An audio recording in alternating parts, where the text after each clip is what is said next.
objectives of this video are to show teachers how to use revision of previous work as an introduction to new work, use experimentation to teach learners how to design an experiment, collect, interpret and present data, to develop learners' skills in presenting data, drawing graphs, performing calculations and communication in science.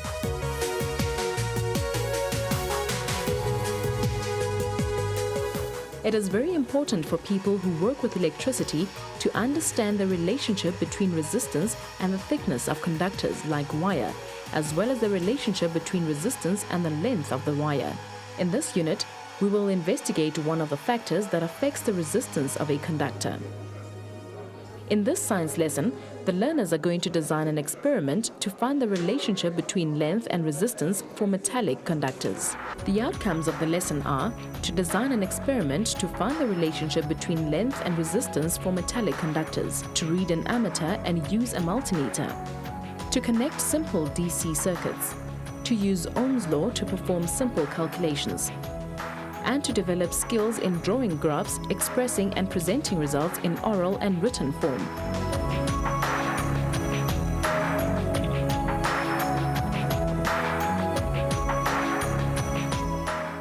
As an introduction to the lesson, learners connect the circuit as shown in the diagram. The aim is to revise Ohm's law. I'm going to connect the resistors now. To do this, they measure the potential difference and the current of a resistor using the multimeter and ammeter provided. I wanted them to get use on using the apparatus, connecting them, using the Ohm's law. The measurements for potential difference and current are then used to calculate the resistance of the resistor using Ohm's law. I is equal to V over I. 6.55 ohms.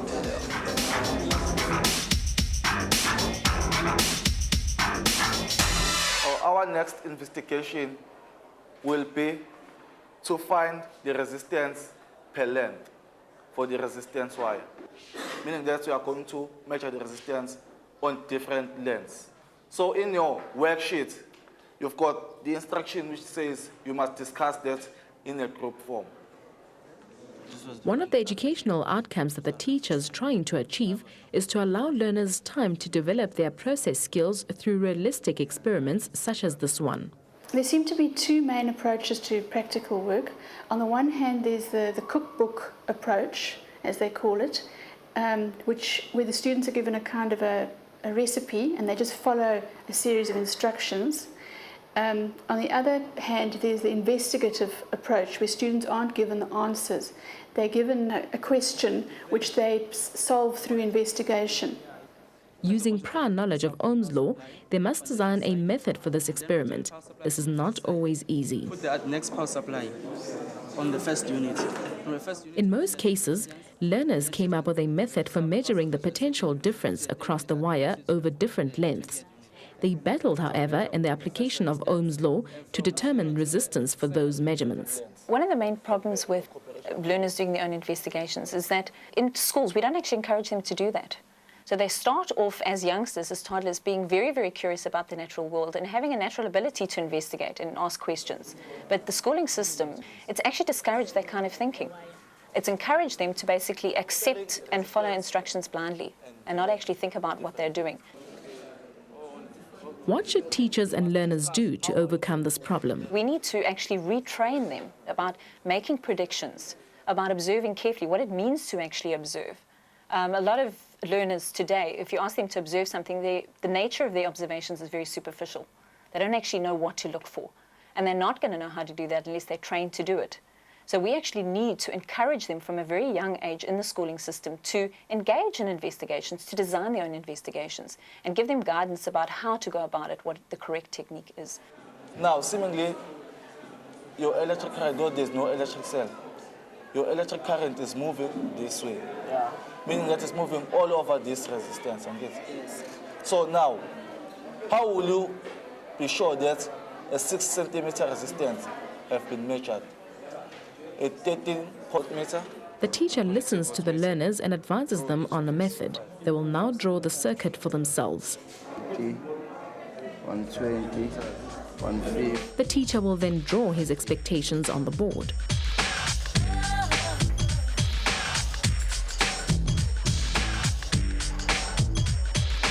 Look at this circuit. Your 4 cells, your ammeter, your voltmeter, and the resistance that we have been using before on your first investigation. The reason why I put this resistor, it is to reduce the electric current that is flowing. Then this line will tell you that your wire, which happens to be your resistance, is at this meter. The teacher goes on to show that measurements of current and potential difference are taken for 6 different lengths of resistance wire.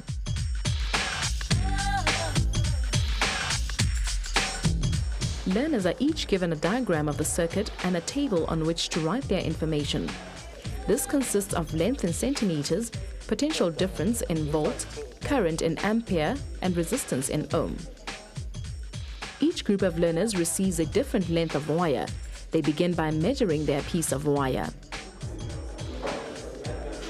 Our last measurement was 75. 75. This measurement is divided into 6, and these lengths are tabulated. 70. The wire is stretched out and marked at these distances. The ammeter and multimeter are connected, and measuring begins.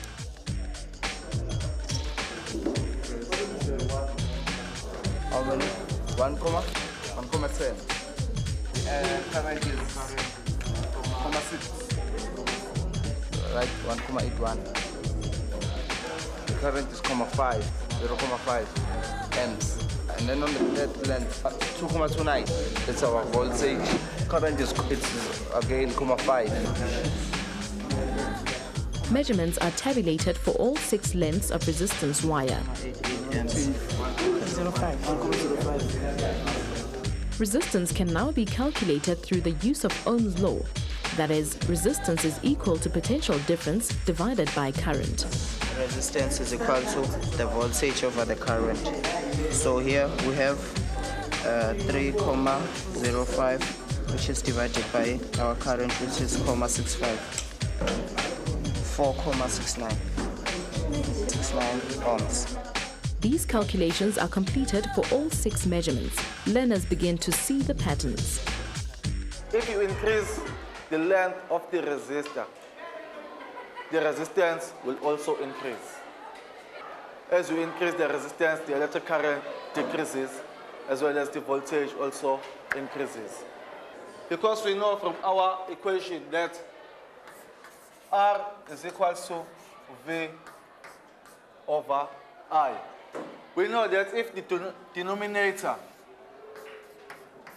decreases, our resistance will increase. And if our voltmeter increases, it will also increase.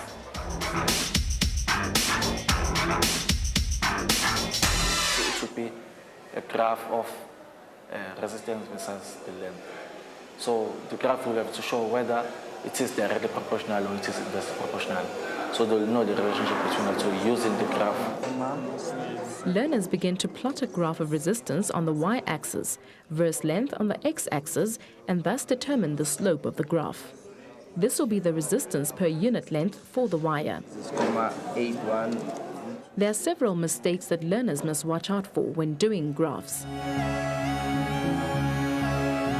Learners are not able to select the correct scale, and often what they do is that they simply take the points that they have recorded from their table and they space those equally up the y-axis or along the x-axis, and as a result get a completely straight line graph. They can't see that they actually must select a scale first and then find that point on the scale. Rather, they make the scale out of the points. The teacher moves around and makes learners aware of this error. From here to here is not the same as from here to here, according to your numbering. Learners are now able to complete the graph.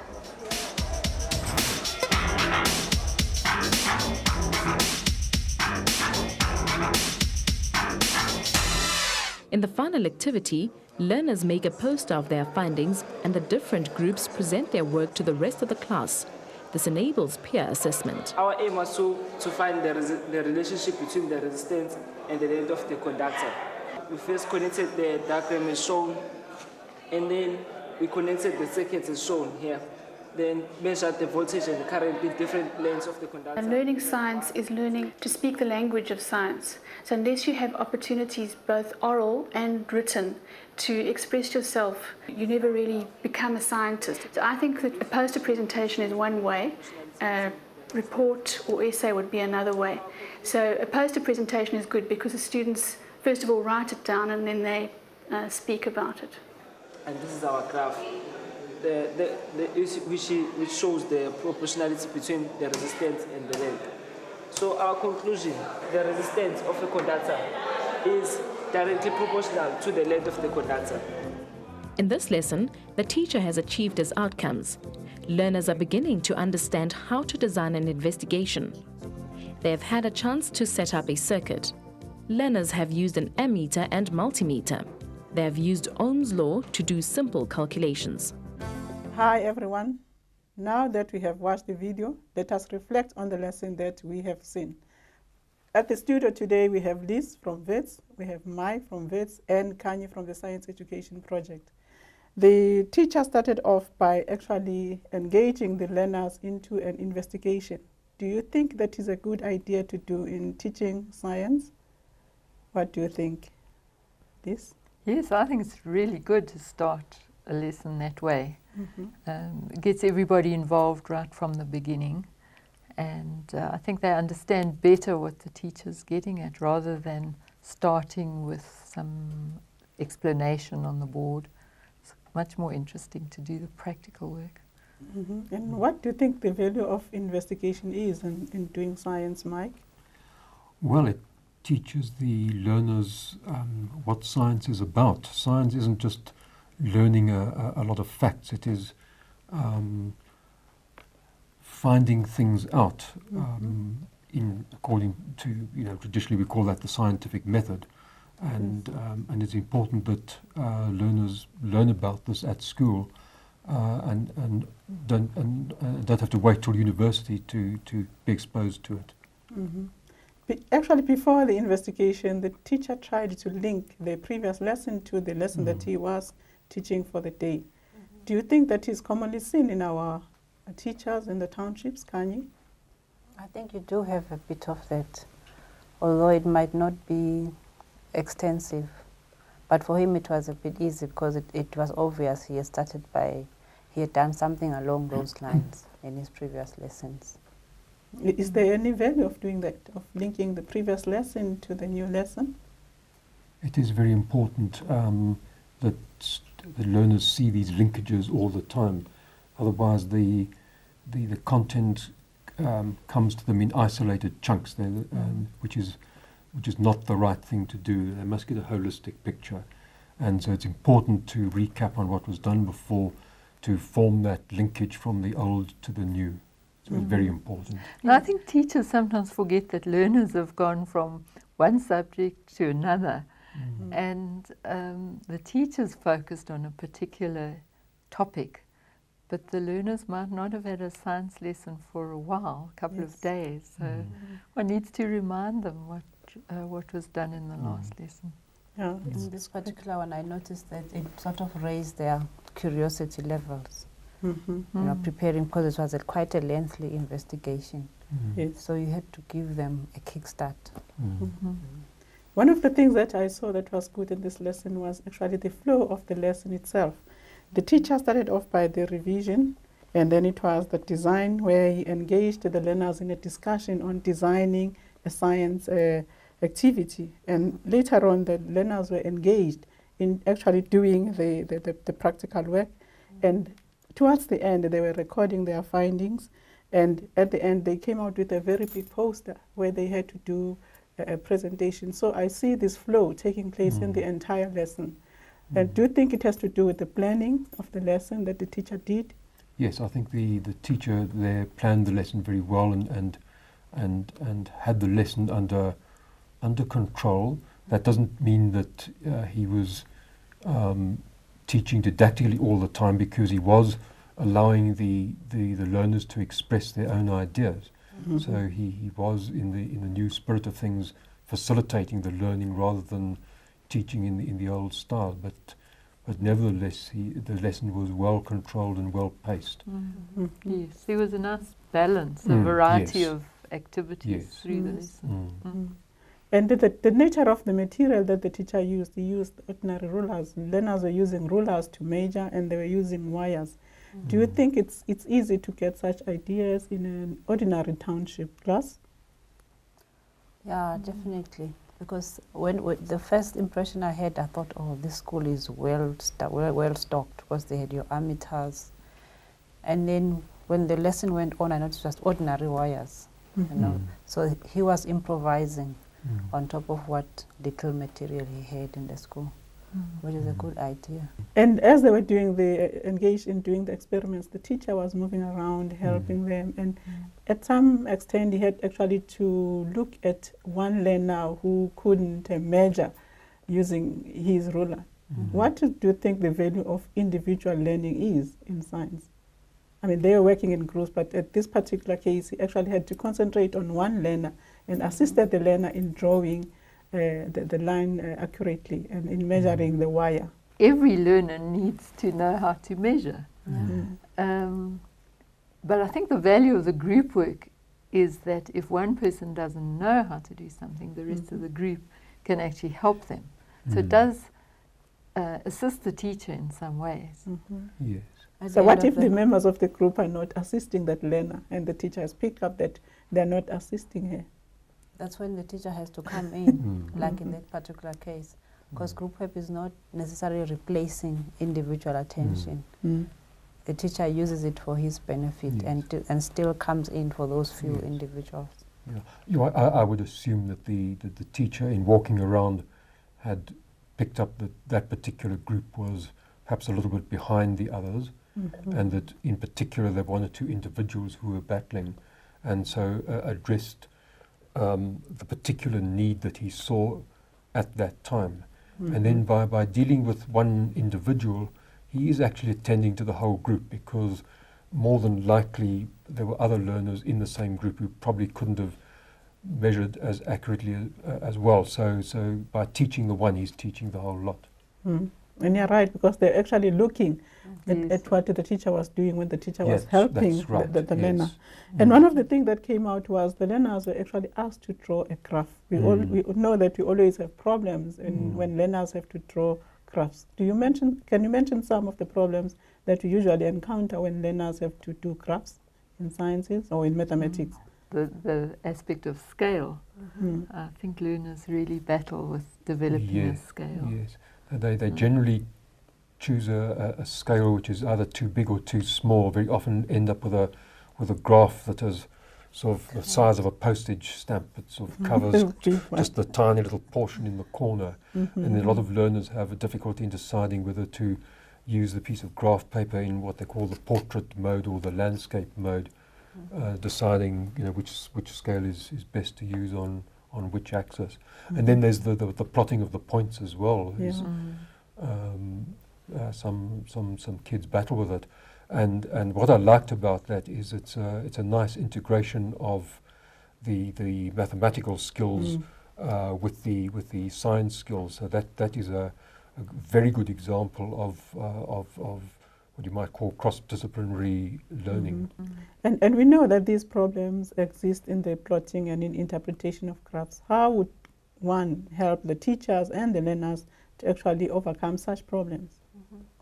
With respect to this particular lesson, I noticed that they were reading the ammeter, which has got a scale, and they also had to draw a graph, which is a reverse of that.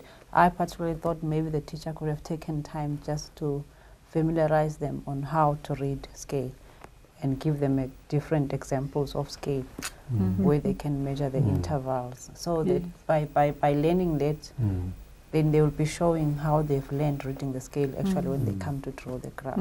Yes, you're right. Because a lot of the fundamental problem seems to be with number line. Yes. That learners just don't really understand that, and particularly if they want to take a reading between 0 and 1. Yes. Problem. Yes, I think the teacher seemed to take for granted that the learners would be able to read the amateur scale correctly, and that perhaps is a little bit dangerous. But perhaps he had, in a previous lesson, given them some practice in that. One hopes so. One of the things that I picked up here was the circuit diagrams and the actual circuits. Learners were actually asked to draw some circuit diagrams, and then they had actually to do some circuits themselves using the equipment that was given. And then at the end, the learners were to actually show this by producing or designing a poster. Do you think, is it a good idea to do that? The learners had the opportunity in this lesson to translate the circuit diagram into the actual wiring diagram for the circuit, and vice versa. And that is a skill that learners find difficult, and so that was practiced. And then as far as the presentation to the end is concerned, as one of the teachers said, an important thing about science teaching is to train the learners in the language of science, and so the oral presentation is certainly training them in that skill. And just both oral and written. Yes, because they had to do and then talk about it, and then they had to write it on the poster. Now, posters in OBE, posters and other things that are used as tools for assessment. In this case, the learners in groups, had to design posters. And how do you find the whole idea of using peer assessment in classes like this, in the production of posters? My experience has been that generally learners are very kind to one another and are inclined to assess one another's work not very critically. So I think it's quite difficult to use peer assessment in a way that is valid. I think it's a good exercise to do now and then, because it does help learners to develop their own rubric and to use some criteria in order to assess other people's work. But it's not something that they find easy. What do you think, Kanye? I would say if the teacher has done his homework or her homework, like this one seemed to have planning, sequencing, and monitoring the group work, he seemed to have a fair amount of knowledge of how much the class as a whole has gained, so that presenting is a second step of reinforcing the knowledge that they know. So if my group, for example, does something that is not perceived to be 100% correct, your groups will be able to say in a kind manner, because we're all peers, no, you're supposed to do it like this and that and that. So as a teacher, you're assessing the knowledge that you have passed on and are able to identify the gaps. So there is a positive and negative factor of peer. Also, I might say that it might also help to summarize the entire lesson, because in a poster the learners had to start where they had started and end up writing or drawing the circuit diagrams. And also at the end they also had some calculation. In a way, it's a summary of what they had done for the entire lesson. And then it will be the duty of the teacher then to pick up whether there are some misconceptions or points that learners didn't understand when he or she looks at the poster. That's all what we had for today. Thank you, Liz. Thank you, Mike. And thank you, Kanye. Thank you to viewers at home. We'll see you next time. Bye-bye.